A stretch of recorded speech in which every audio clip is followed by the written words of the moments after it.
Құрметті достар, үшін басында үй салған кезде негізі көп қателіктер болған екен бізде. Бізде енді мына забор бұзылатын болды. Сосын мына забор бұзылатын болды. Есіктің алдына, еврозабор жасаймыз. Және біз парковкаға орын қалдырмаған екенбіз, ошибкамыз. В общем, Балқаш забордың бойы мынамен болады деді ғой, міне. 4 метр забор бола ма? Ворота, 4 метр ворота бола ма? Иә, міне Балқаш енді өзіне керек дүниенің бәрін әкеліп түсіріп алды, ертең мынаның төбесін жабамыз. Алла қаласа, осының алдында мына жерде бізде навес болатын болды.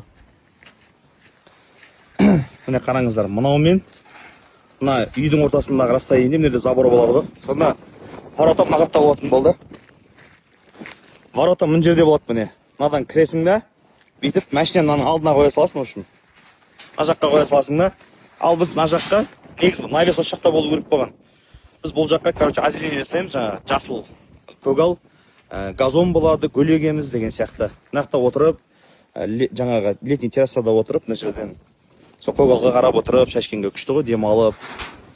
Сондай дүние жасайын деп жатырмыз ағайын, в общем. Сондай біраз өзгерістер болып жатыр. Навестің қанша Балқаш? Несі размері? Нешеде неше? 13-те 5. В общем, 13-те 5, биіктігі 2-де 70. В общем, биіктігі 2,70, ұзындығы 13, ені 5 метрлік навес болды мына жерде. Хай-тек стильде, машинаға арналған. Жігіттер осындай шешімге тоқтаған екен, сонымен болды деп келістім мен. Өйткені бұл жігіттер жұмыстың жобасын біледі, маған қарағанда мен көп нәрсені түсіне бермеймін. Сосын жігіттер мен андай алдыға фундамент құйып қойған. Ертең мынаның ішін толтырамыз, Алла бұйыртса. Соның бәрін реттеу үшін осындай жұмыстар жасалып жатыр үй жақта. Әзірге жұмыс осындай. Енді біраз күннен кейін бұйыртса мен сіздерге көрсетемін. Мынаның төбесі жабылған кезде вообще кайф болады. Қазір енді видеодан дұрыс көре алмайсың ғой. Болмаған дүниені көрсете алмайсың да, оны сіздерге түсіндіріп жатқан себебім. Кішкене көрсін, өзгерістерді білсін дегенім ғой. Мен өзгерістен қорықпаймын. Мен өзім тәуекелші адаммын, нар тәуекел ерісі дейді ғой. Мен тәуекел жасап үйренген адаммын да. Мысалы, мына крышаны да білесіздер ғой, басында черепица болған. Сол кезде Балқаш бауырым айтқан, давай крышаны өзгертейік, бір жаңа стильде жасайық деген кезде, болды Балқаш, смело өзгертеміз дедім. Өзгерттік, қараңыздар, қандай крыша болып шықты.